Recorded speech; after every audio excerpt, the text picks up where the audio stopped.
Hello दोस्तों, नमस्कार। मैं विनोद कुमार आप सभी का स्वागत करता हूं जागृति ऑनलाइन क्लासेस के अंदर। चलिए स्टार्ट करते हैं। आज हमारा टॉपिक रहेगा बड़ा ही शानदार, बहुत ही बढ़िया और बहुत ही इंपॉर्टेंट टॉपिक है और बहुत ही एकदम सरल।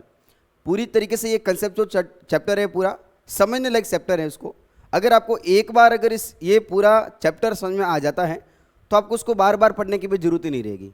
लेकिन एक बार अगर समझ में आ गया तो ठीक है, लेकिन ध्यान देना अगर समझ में नहीं आया तो फिर ये कभी नहीं आ सकता। उसके लिए काफ़ी पसीना बहाना पड़ेगा। ध्यान देना, अगर समझ में आ गया तो क्लास के अंदर आ जाता है सीधा। अगर खुद पढ़ने की कोशिश करोगे सीधे बुक से, कभी नहीं आएगा समझ में, क्योंकि ये चैप्टर ऐसा ही है, सारा का सारा कंसेप्चुअल चैप्टर है। स्टार्ट करते हैं। जेनेटिक्स। जेनेटिक्स कहने का मतलब क्या हो गया? आनुवंशिकता। चैप्टर रहेगा हमारा, ये चैप्टर नंबर है 3rd, आरबीएससी का चैप्टर नंबर 3rd, आनुवंशिकता, जिसको क्या बोलेंगे हम, इंग्लिश वाले क्या बोलते हैं इसको? जेनेटिक्स। क्या बोलेंगे इसको? जेनेटिक्स। वेरी वेरी इंपॉर्टेंट, बहुत बहुत महत्वपूर्ण चैप्टर। तो जेनेटिक्स क्या होती है इसके बारे में देखते हैं। सबसे पहले ये आपको दिख रहा होगा डायग्राम के अंदर डीएनए दिख रहा होगा। तो कहीं ना कहीं खेल सारा किसका होगा? डीएनए का। जो थीम स्क्रीन है वो कौन सी है? अपनी डीएनए।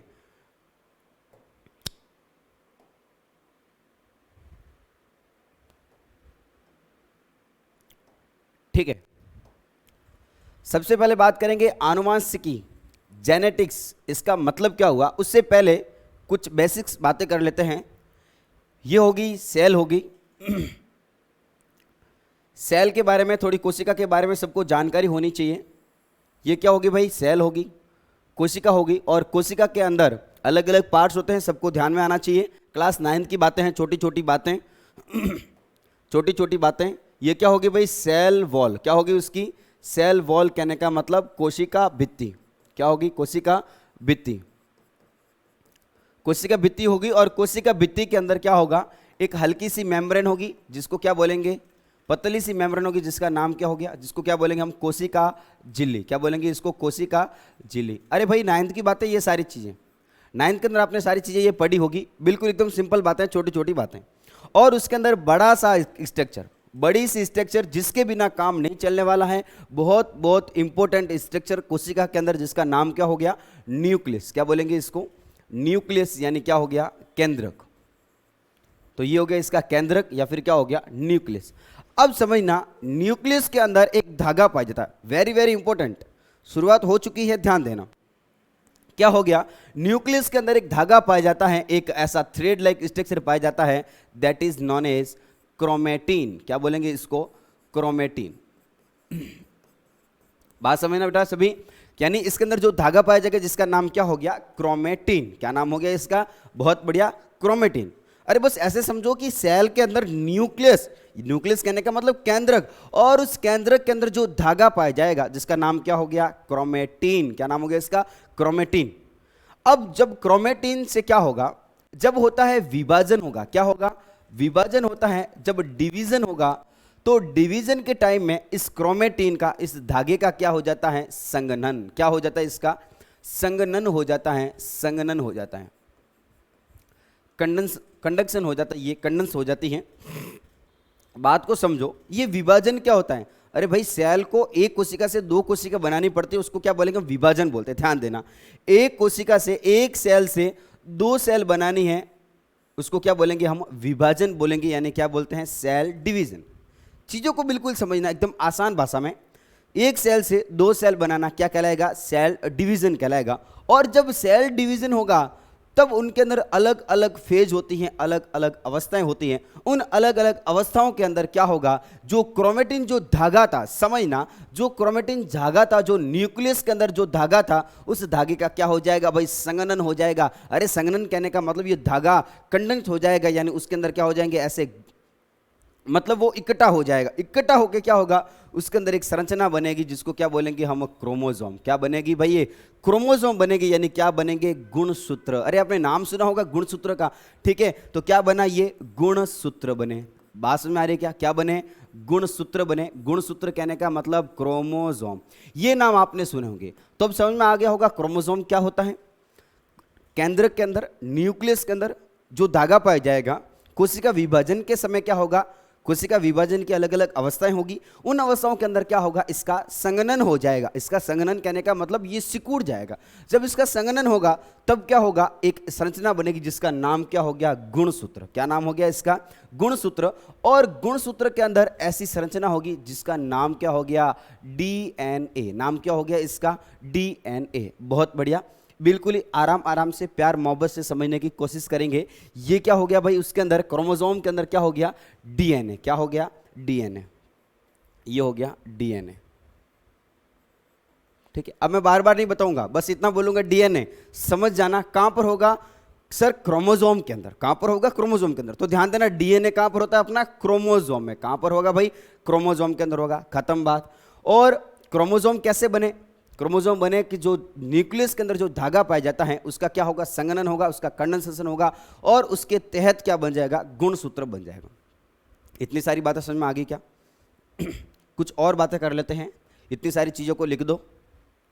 हाँ, और बात करेंगे इसकी कि जो भी अपना क्रोमोसोम होगा, मैंने एक सेल बनाई,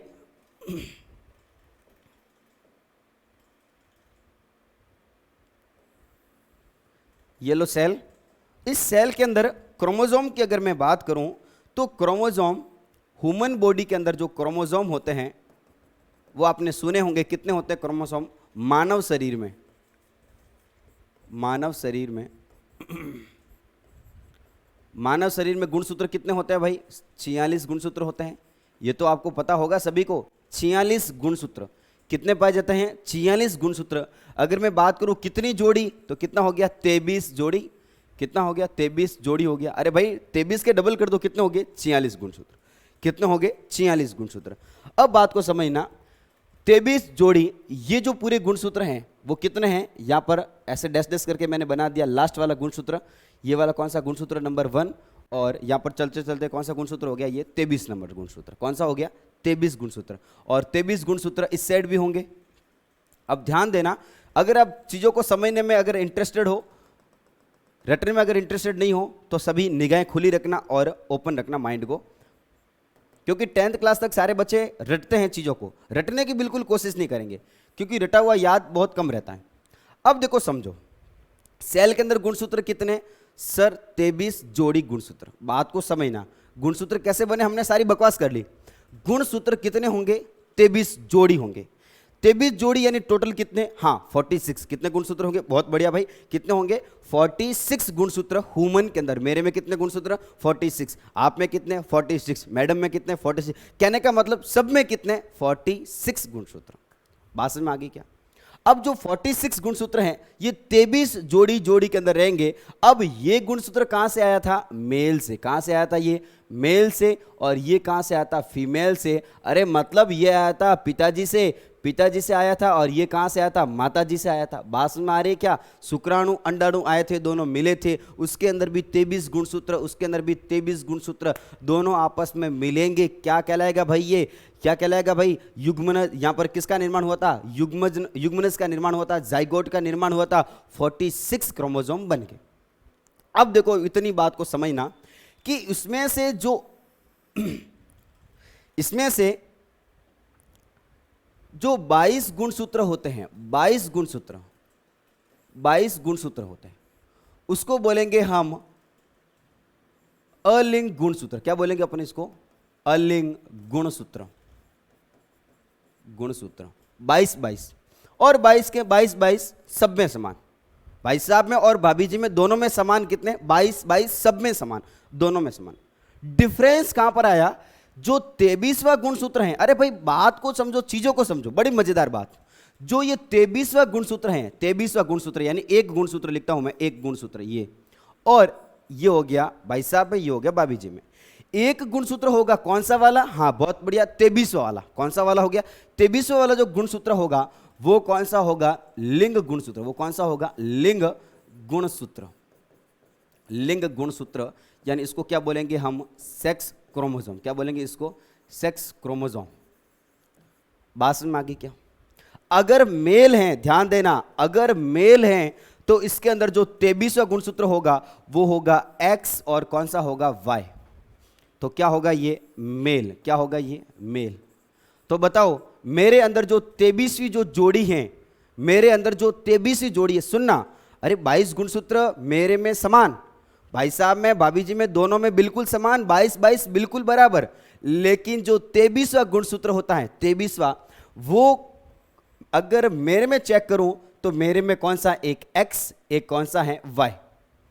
बात समझ में आ रही है क्या? लेकिन अगर मैं फीमेल की बात करूं, फीमेल के अंदर जो 23वां गुणसूत्र होगा वो कौन सा होगा, एक्स एक्स गुणसूत्र होगा। बात समझ में आ रही है क्या? तो एक्स एक्स हमें देखना है केवल और केवल 23वां गुणसूत्र, लास्ट वाला क्रोमोसोम देखना है। अगर वो एक्स एक्स हैं तो हम कह सकते हैं ये क्या है, फीमेल हैं। अगर एक्स वाई है उसको क्या बोलेंगे हम, क्या बोलेंगे, इसको मेल हैं। अरे बातें समझ में आ रही है क्या? हाँ, तो सभी बताएंगे क्रोमोसोम कितने टोटल, सर 23 जोड़ी गुणसूत्र। कितने होते हैं, 23 जोड़ी गुणसूत्र, यानी कितने हो गए भाई, 46 टोटल। टोटल गुणसूत्र कितने, 46 गुणसूत्र। बातें समझ में आ रही है क्या? अब देखो, सुनो, चीजों को सुनो। ये तो होगी किसकी बातें, गुणसूत्र की बात होगी। अब इस गुणसूत्र को मैं खोल के देखता हूं तो गुणसूत्र के अंदर क्या पाया जाता है, डीएनए। इन सभी सारी चीजों को लिखेंगे, बड़े काम की चीज है, ध्यान देना। अब अगर मैं बात करूं, डीएनए की बात करूं, एक मैंने गुणसूत्र को बाहर निकाला, एक मैंने गुणसूत्र को बाहर निकाला, क्रोमोसोम को बाहर निकाला, और क्रोमोसोम को बाहर निकालने के बाद में उसको देखते हैं अंदर की साइड में, तो एक ऐसी संरचना पाई जाती है, इसको क्या बोलेंगे हम, डीएनए। क्या बोलेंगे इसको, डीएनए। बहुत बढ़िया, क्या बोलेंगे इसको, डीएनए। अब इस डीएनए को मैंने बाहर निकाला, ये क्या हो गया अपना डीएनए। डीएनए जिसका नाम हो गया, पूरा नाम सबको पता होगा किसका, इसका नाम क्या हो गया, डीऑक्सी राइबो न्यूक्लिक अम्ल। न्यूक्लिक अम्ल सबको याद होना चाहिए डीएनए का नाम तो। अरे भाई बचपन की बात है ये, बचपन में पढ़ाते थे 7th 8th क्लास के अंदर। डीएनए का पूरा नाम क्या हो गया, डीऑक्सी राइबो न्यूक्लिक एसिड। क्या नाम हो गया इसका, डीऑक्सी राइबो न्यूक्लिक एसिड। बात को समझना, चीजों को समझो। अरे भाई चीजों को समझ लो, मजा आ जाएगा जेनेटिक्स के अंदर, ठीक है। अब इस डीएनए को मैंने चेक किया, डीएनए को मैंने चेक किया। अरे भाई अभी तक हमने क्रोमोसोम के बारे में पढ़ा, क्रोमोसोम 23 गुणसूत्र, टोटल कितने 46, इतना ही देखा। और क्रोमोसोम के अंदर क्या, डीएनए। क्रोमोसोम के अंदर क्या होता है, डीएनए। डीएनए यानी डीऑक्सी राइबो न्यूक्लिक एसिड, खत्म बात। अब इस डीएनए को देखा मैंने कि सर डीएनए करता क्या है, कार्य बता दो डीएनए के करता क्या है। तो ध्यान देना, समझना चीजों को। जो डीएनए होगा, डीएनए का जो कार्य होगा, उसका काम होगा आनुवांशिक पदार्थ के रूप में, आनुवांशिक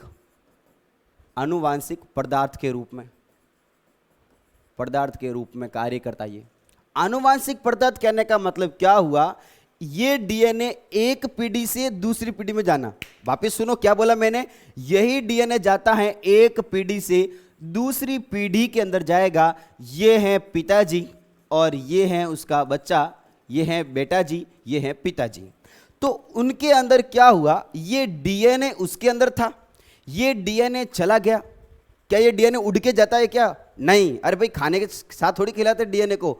हाँ बहुत बढ़िया सर, इनके अंदर बने थे शुक्राणु और जो माताजी के अंदर बने थे अंडाणु। सही बोला, हाँ ठीक है। माताजी के अंदर क्या बने थे, अंडाणु।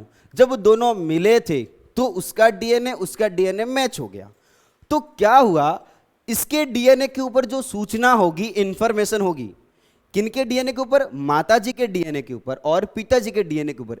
अगर माताजी की आंखें भूरी हैं, नीली हैं, काली हैं, जैसे भी हैं, और जो पिताजी हैं अगर उनकी हाइट लंबी है, बोनी है, और बात करेंगे उसके हेयर की, अगर उनके हेयर कर्ली हैं या सिंपल नॉर्मल हैं, तो ये लक्षण क्या कहलाते हैं, आनुवांशिक लक्षण कहलाते हैं। और इनकी जो सूचनाएं होगी, इंफॉर्मेशन होगी, वो कहां पर होगी, इस आनुवांशिक पदार्थ के ऊपर होगी।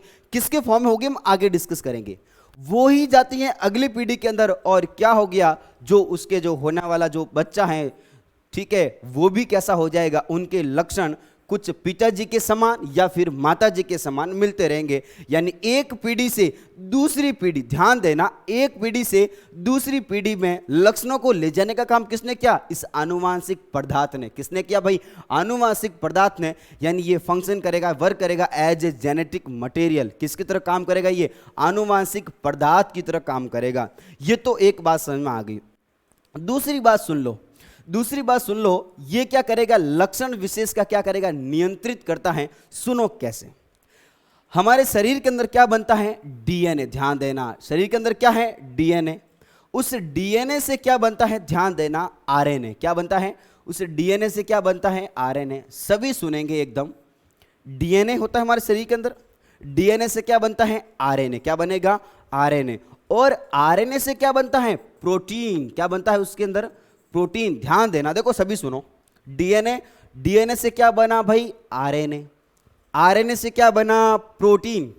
और प्रोटीन से क्या बनते हैं? एंजाइम। क्या बनते हैं? एंजाइम। ध्यान देना, हमारे शरीर के अंदर कोई भी एक्टिविटी होती है, कोई भी क्रिया होती है, ये सारी कंट्रोल होती है किसके द्वारा? एंजाइमों के द्वारा। अरे बात समझ में आ रही है क्या आपको? किसके द्वारा कंट्रोल होती है? एंजाइमों के द्वारा। अगर मेरी हाइट बढ़ रही है, खेल किसका? एंजाइम का। अगर मेरी हाइट नहीं बढ़ रही है, खेल किसका है? एंजाइम का। यहां पर एंजाइम बना ही नहीं। अगर लंबाई वाला एंजाइम बना तो कैसी होगी? लंबाई हो जाएगी। तो बात समझना, ये जो डीएनए बदलता है आरएनए के अंदर, आरएनए कन्वर्ट होगा किसके अंदर भाई? प्रोटीन के अंदर। और प्रोटीन से क्या बनेगा? एंजाइम। बहुत बढ़िया, बात में आ गई क्या? तो ये क्या करेगा? एंजाइम बनाने का काम करेगा। इतनी सारी चीजें ये ध्यान रखना, ठीक है। अब चाहते हैं जेनेटिक्स के ऊपर स्टार्ट करते हैं। जेनेटिक्स, आनुवंशिकता क्या होती है? तो आपको नॉर्मल गुणसूत्र के बारे में, हाँ, और डीएनए के बारे में जानकारी होनी चाहिए। गुणसूत्र कितने होते हैं, कौन कौन से होते हैं, और डीएनए अपना कैसा होता है और क्या काम आता है।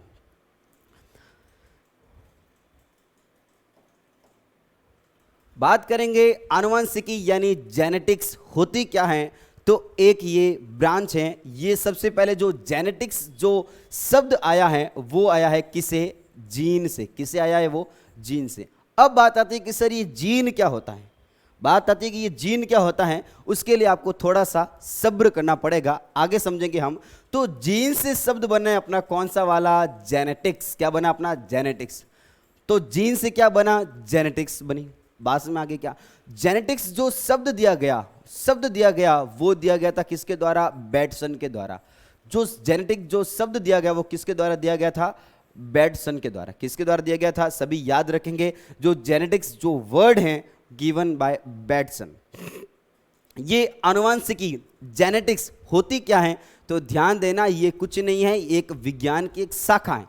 अरे बात समझो, क्या है? एक विज्ञान की शाखा है, ठीक है। एक विज्ञान की एक शाखा है, एक विज्ञान की एक शाखा है जिसके अंदर हम अध्ययन करेंगे, जिसके अंदर हम अध्ययन करते हैं आनुवांशिकता का। किसका करेंगे हम? आनुवांशिकता का।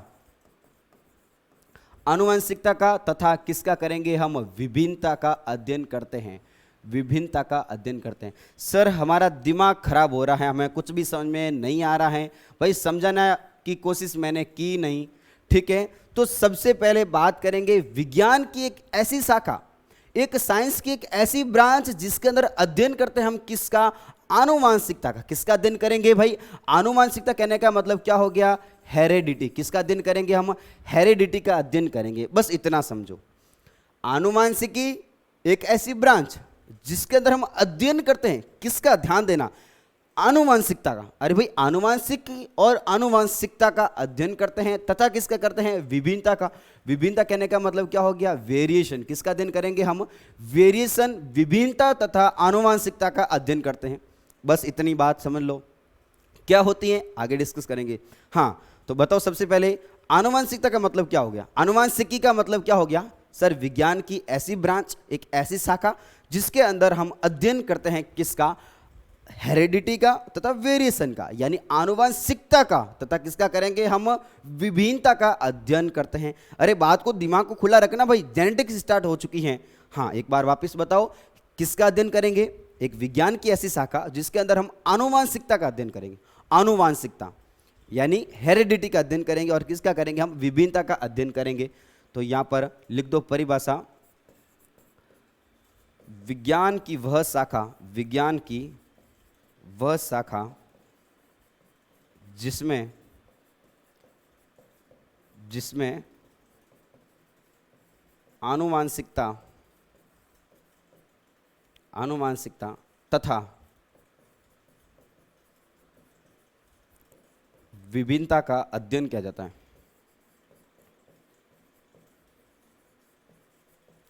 अध्ययन किया जाता है।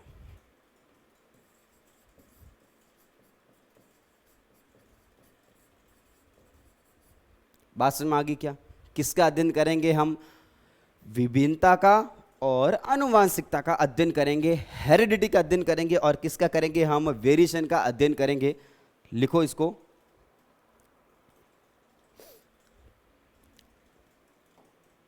हाँ भाई, सबसे पहले बात करेंगे इसके अंदर आनुवांशिकता क्या होती है। आनुवांशिकता अभी हमने देखा किसकी अध्ययन करेंगे भाई? वेरिएशन, विभिन्नता का, और किसका? हेरिडिटी का। अरे बात समझ में आ रही है क्या आपको? किसका अध्ययन करेंगे हम? आनुवांशिकता का, यानी किसका? हेरिडिटी का। तथा किसका अध्ययन किया जाता है उसके अंदर? हाँ, बहुत बढ़िया, विभिन्नता का यानी वेरिएशन का। तो सबसे पहले बात आती है कि सर ये होता क्या है, ये मांजरा क्या है? ठीक है, आनुवंशिकता यानी क्या बोलेंगे इसको? हेरिडिटी बोलेंगे। हेरिडिटी का मतलब समझिए सभी, लक्षणों का एक पीढ़ी से दूसरी पीढ़ी में प्रवाहित होना आनुवांशिकता कहलाता है। आनुवांशिकता कहलाती है। बात समझना, क्या बोला? लक्षणों का एक पीढ़ी से दूसरी पीढ़ी में जाना। समझो, ये क्या हो गया? पिताजी, ये पिताजी थे, और उन पिताजी का जो हाइट की बात करें तो वो कैसे थे? लंबे थे। कैसे थे वो? लंबे थे। उनका जो बच्चा बना, यानी जो बेटा बना, उस बेटे की जो हाइट थी वो कैसी थी? लंबी थी। वो भी कैसी थी? लंबी थी।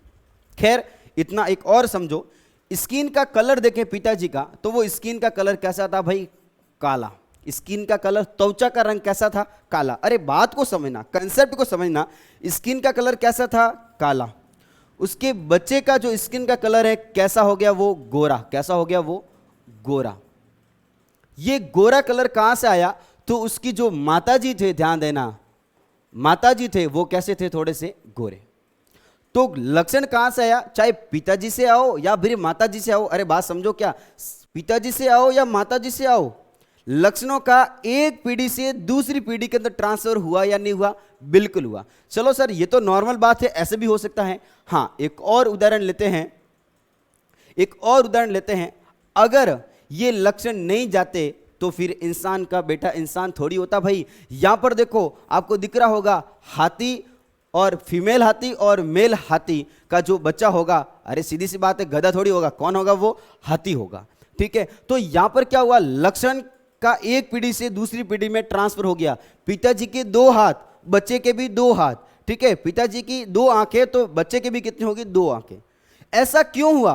क्योंकि लक्षण एक पीढ़ी से दूसरी पीढ़ी में ट्रांसफर हुए। अरे भाई, लक्षण नहीं जाते तो ध्यान देना, फिर इंसान का जो बच्चा होगा वो इंसान की तरह बिल्कुल नहीं दिखेगा।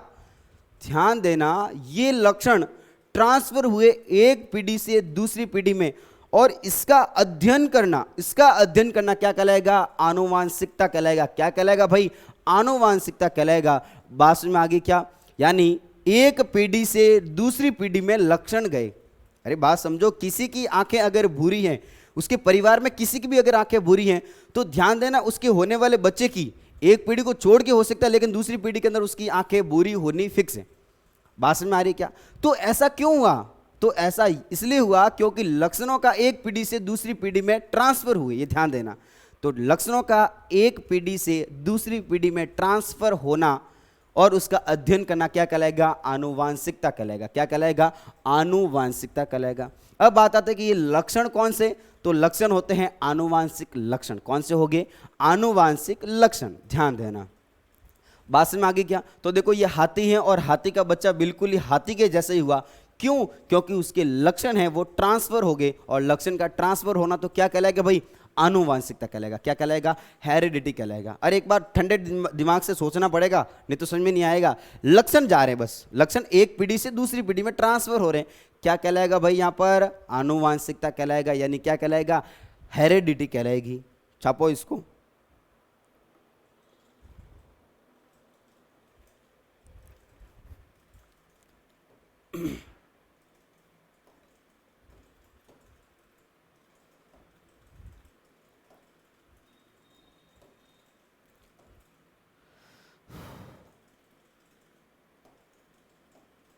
ठीक है, और समझो एक बात आती है आनुवांशिकता, समझ में आ गई। दूसरी आती है विभिन्नता। विभिन्नता, विभिन्नता कहने का मतलब क्या हो गया? वेरिएशन। क्या हो गया? वेरिएशन, विभिन्नता। विभिन्नता कहने का मतलब क्या हुआ? अब मैंने लोगों को देखा, बहुत सारे लोगों को देखा। ये है लोग ए, ये लोग बी, सी, डी, बहुत सारे लोगों को देखा। बहुत सारे लोगों को देखा तो सबके अंदर अलग अलग असमानता। सबके अंदर समानता तो है, वो ठीक बात है, लेकिन सबके अंदर असमानता भी दिखी मुझे। कौन कौन सी? ये व्यक्ति बिल्कुल एकदम टॉल है, पूरा लंबा है। ये व्यक्ति छोटा, ये बीच वाला पाया गया। इसके जो बाल है वो घुंघराले हैं, और इसके बाल, इस बच्चे के बाल कैसे हो गए भाई? इस बच्चे के बाल कैसे? बिल्कुल एकदम सिंपल हो गए। तो कहने का मतलब क्या हुआ? एक ही जाति, अरे भाई जाति समान है, ध्यान देना, जाति समान है। इंसान जाति, होमो सेपियंस, हम क्या है? मानव जाति के लोग हैं। उस मानव जाति के सभी लोग क्या हम एक जैसे हैं क्या दिखने में? हाँ, सभी बताएंगे क्या हम एक जैसे क्या दिखने में? हाँ, बिल्कुल एक जैसे हैं, लेकिन हमारे अंदर कुछ कुछ डिफरेंस होगा। जैसे कि स्किन का कलर, जैसे कि आंखों की जो कॉर्निया होगी उसका कलर हो गया, हेयर का हो गया, हाइट हो गया। ऐसे लक्षण जिनके अंदर क्या आ गई? असमानता आ गई, और उसी को तो क्या बोलेंगे हम? विभिन्नता बोलेंगे। अरे क्या बोलेंगे इसको? विभिन्नता बोलेंगे। बहुत बढ़िया, वापिस समझो। एक ही जाति के सभी लोग हैं, और एक ही जाति के सभी लोगों के बीच में क्या है? अलग अलग थोड़ी बहुत क्या है? असमानता। और इन्हीं असमानता को क्या बोलेंगे हम? बहुत बढ़िया, इसी असमानता को बोलेंगे हम विभिन्नता बोलेंगे। एक ही जाति के सदस्यों के मध्य, एक ही जाति कहने का मतलब यहां पर वो वाली कास्ट नहीं करेंगे, ठीक है? जाति का मतलब क्या हो गया? मानव जाति। ध्यान देना, एक ही जाति के सदस्यों के मध्य, एक ही जाति के सदस्यों के मध्य असमानता, असमानता विभिन्नता कहलाती है। क्या कहलाती है? विभिन्नता कहलाती है। विभिन्नता कहलाती है। अब ध्यान देना, जो विभिन्नता आई है वो विभिन्नता किसके कारण आती है? उत्परिवर्तन के कारण। विभिन्नता उत्परिवर्तन के कारण आती है। उत्परिवर्तन, विभिन्नता सॉरी किसके कारण आती है? क्रॉसिंग ओवर के कारण। क्रॉसिंग ओवर, ओवर के कारण आती है। बात समझना, क्रॉसिंग ओवर क्या होता है इसको हम आगे समझेंगे, लेकिन इतना बता दूं तो मैं, क्रॉसिंग ओवर कहने का मतलब गुणसूत्रों के बीच में, गुणसूत्रों के बीच में क्या होगा? इंफॉर्मेशन का, जीनों का आदान प्रदान होगा। जीनों का आदान प्रदान होगा। अब ये जीन क्या होता है इसको हम आगे समझेंगे। तो कहने का मतलब क्या हुआ? एक ही जाति के सदस्यों के बीच में पाई जाने वाली असमानता क्या कहलाएगी भाई? विभिन्नता कहलाएगी। बात समझ में आ रही है क्या? हाँ, एक साथ में देख लेते हैं वापिस। आनुवांशिकता, आनुवांशिकी, और आनुवांशिकी क्या होगी भाई? हाँ, बहुत बढ़िया, सभी बोलेंगे सर आनुवांशिकी क्या? कुछ नहीं होती सर, जेनेटिक्स एक विज्ञान की शाखा है जिसके अंदर हम दो चीज़ों का अध्ययन करेंगे। दो चीज़ों का अध्ययन करेंगे। हम पेपर और कॉपी लेके जाएंगे और पूरे मार्केट के अंदर घूमेंगे, लोगों को देखेंगे, इसके बाप को देखेंगे, उसके बेटे को देखेंगे, उनके अंदर कौन कौन सी, उनके अंदर क्या हुआ लक्षणों का, कौन कौन से लक्षणों का स्थानांतरण हुआ है, वो कहलाती है मेरी, क्या कहलाएगी भाई? वो कहलाएगी मेरी आनुवांशिकता। क्या कहलाएगी? आनुवांशिकता। आनुवांशिकता, ठीक है ना? बोला जाता है ना ऐसा कि लड़का बिल्कुल उसकी माँ पे गया है, लड़का बिल्कुल उसके बाप के ऊपर गया है, तो मतलब क्या हुआ, उसका लक्षण उसके बाप से आए और उसके लक्षण किससे आए, उसी माँ से आए, इसलिए तो बोला जाता है बिल्कुल एकदम पूरी तरह बाप की तरह गया है। बात समझ आ रही क्या आपको? ठीक है, आनुवांशिकता बोलेंगे, आनुवांशिकता कहने का मतलब क्या हो गया, हेरेडिटी। अरे भाई इस टर्म्स का अगर मतलब समझ में आ गया फिर सारी चीजें हमारे लिए आसान हो जाएगी। और दूसरा मतलब क्या हो गया इसका, विभिन्नता। विभिन्नता यानी क्या बोलेंगे इसको, वेरिएशन बोलेंगे सर। ठीक है, अब इसके अंदर क्या होगा, आनुवांशिकता, ये होगी विभिन्नता। सर आनुवांशिकता कहने का मतलब क्या हो गया, लक्षणों का एक पीढ़ी से दूसरी पीढ़ी में जाना, खत्म बात। ये क्या हो गया, पिताजी, ये पिताजी से क्या हो गए, लक्षण थे, ये पिताजी के लक्षण किस में चले गए, उसके बेटा जी में चले गए। ध्यान देना, बेटा जी में चले गए लक्षण, ध्यान देना, लक्षण कौन सा हो गया, कुछ भी हो सकता है, बालों का रंग, बालों का रंग हो सकता है, बालों का रंग कैसा, भूरा, तो बच्चे का बालों का रंग भी कैसा हो गया, भूरा। क्या हुआ, लक्षण गए कि नहीं गए भाई, बिल्कुल गए। लक्षण का एक पीढ़ी से दूसरी पीढ़ी में जाना ही तो क्या कहलाता है भाई, आनुवांशिकता कहलाएगा, हेरिडिटी कहलाएगा। हाँ, विभिन्नता कहने का मतलब बहुत सारे लोगों को देखा, उसके अंदर अलग अलग सारे रंग रूप एक ढंग के नहीं होते, सबके अलग अलग होंगे, उसको क्या बोलेंगे हम, ये ए हो गया, बी हो गया, सी हो गया, डी हो गया। इन सभी के अंदर क्या होती है, असमानता। क्या होती है इसके अंदर, असमानता। अरे बात समझ में आ रही है क्या, इनके अंदर क्या पाई जाती है, डिससिमिलरिटी पाई जाती है, असमानता पाई जाती है।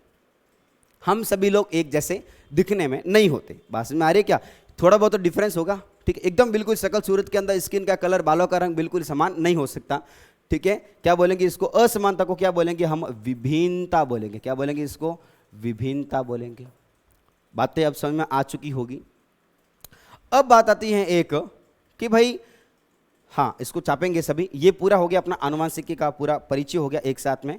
हाँ, अब बात करेंगे, हमने बोला कि जो लक्षण होते हैं वो एक पीढ़ी से दूसरी पीढ़ी में जाते हैं, वो लक्षण क्या कहलाएंगे, तो वो लक्षण कहलाएंगे भाई आनुवांशिक लक्षण। क्या कहलाएंगे, बहुत बढ़िया, आनुवांशिक लक्षण।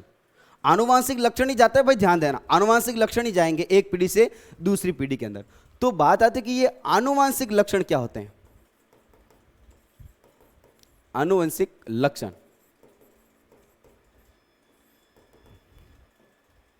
ठीक है, आनुवांशिक लक्षण क्या होते हैं इसको समझे सभी।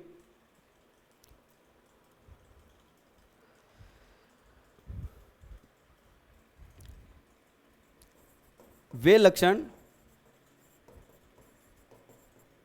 जो लैंगिक जनन के दौरान, लैंगिक जनन के दौरान, लैंगिक जनन के दौरान, लैंगिक जनन के दौरान युग्मकों द्वारा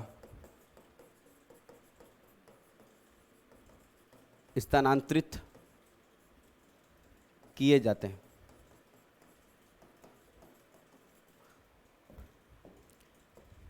उदाहरण, त्वचा का रंग, त्वचा का रंग,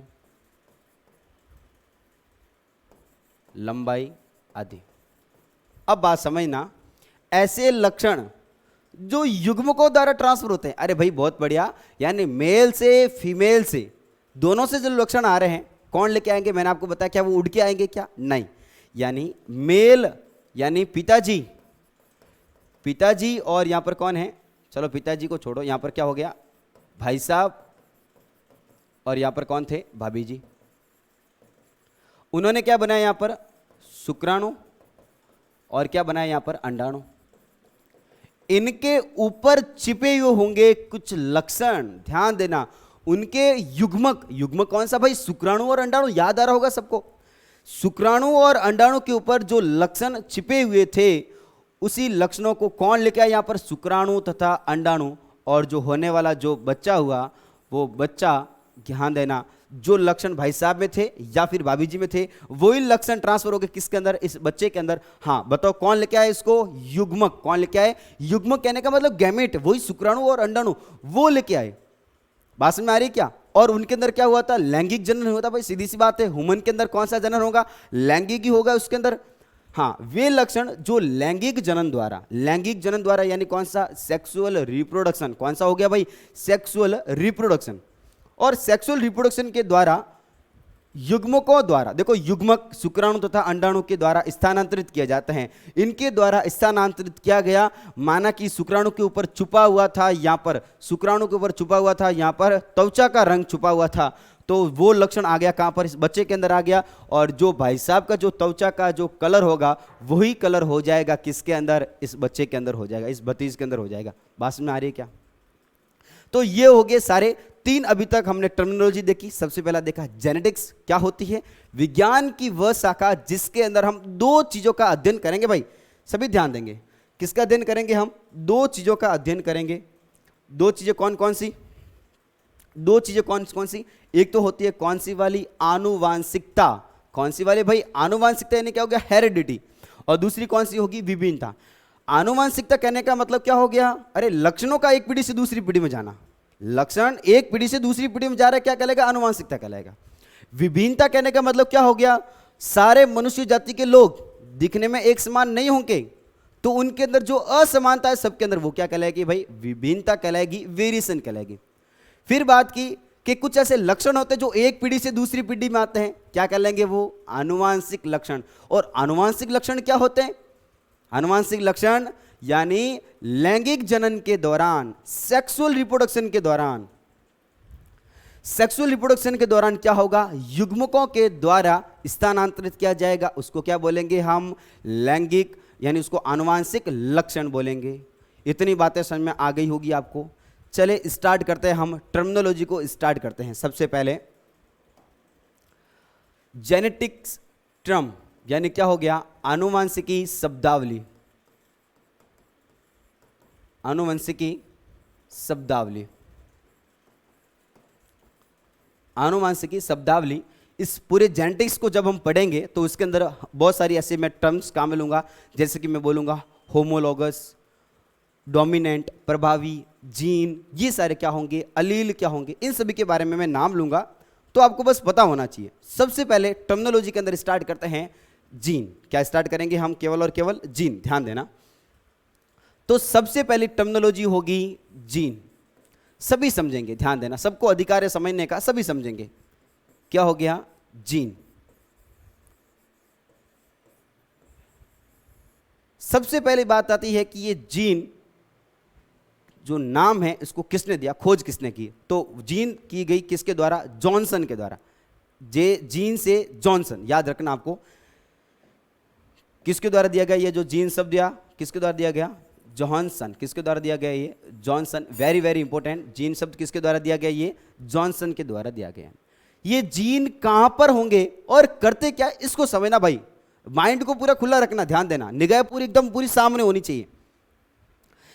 बताया गया आपको अभी कुछ समय पहले कि ये क्या हो गया, क्रोमोसोम हो गया, यानी क्या हो गया भाई, गुणसूत्र हो गया। इस गुणसूत्रों के अंदर क्या पाया जाएगा, ये प्यारा सा DNA, deoxy ribo nucleic acid.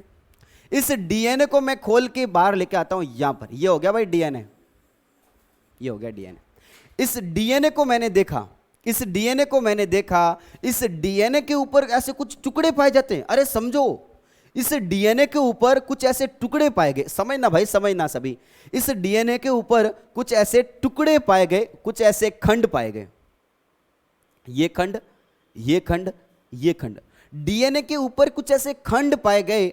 वो क्या करते हैं, आगे जाकर लक्षण को नियंत्रित करते हैं। अरे बात समझो, हाँ, डीएनए और डीएनए के ऊपर ऐसे कुछ खंड पाए जाते हैं। खंड कहने का मतलब डीएनए ही है, कुछ स्पेशल टाइप का डीएनए जो क्या करेगा, इस डीएनए से, अरे समझना एक बार, ये जो खंड पाया जाएगा जो क्या करेगा, आगे जाकर क्या बनाता है, आरएनए बनाता है।